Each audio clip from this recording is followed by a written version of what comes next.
దరిద్రుడిలా మురికి బట్టలతో వంటిపై బూడిదతో ఉన్నాడు. అతను వనమాళి దగ్గరకు వచ్చి దయనీయంగా ఇలా అన్నాడు. ఓ మహాత్మా, నేను అనాథను. నా దగ్గర ఏమీ లేదు. నాకు భిక్షాటన చేయడం కూడా చేతకావడంలేదు. దయచేసి నేను కూడా మీతోపాటు భిక్షాటన చేయడానికి అనుమతించండి. నాకు దొరికిన దాంట్లో సగం మీకిచ్చి మీ సేవలో గడుపుతాను. వనమాలికి ఆ భిక్షుకుడిపై జాలివేసింది. నువ్వు నాకు ఇవ్వాల్సిన అవసరం లేదు. నా కడుపు నిండితే చాలు. నువ్వు నాతో నావచ్చు అని చెప్పి తన కష్టాన్ని పంచుకోవడానికి అంగీకరించాడు. శ్రమ భాగస్వామ్యం.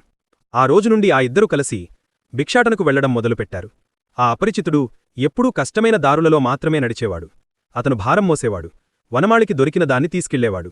ఆశ్చర్యకరంగా ఆ కొత్త భిక్షుకుడు వచ్చిన తరువాత వనమాళికి భిక్షాటన చాలా సులభంగా పూర్తయ్యేది. భిక్ష సమయం తగ్గేది. విశ్రాంతి సమయం పెరిగేది. కొంతకాలం తర్వాత ఒకరోజు వనమాళి ఆ భిక్షుకుడితో, నువ్వు నాకోసం చాలా కష్టపడుతున్నావు. కాని నా భిక్షలో నీకు సగం మాత్రమే ఇస్తున్నాను. నువ్వు ఎక్కడ నుండి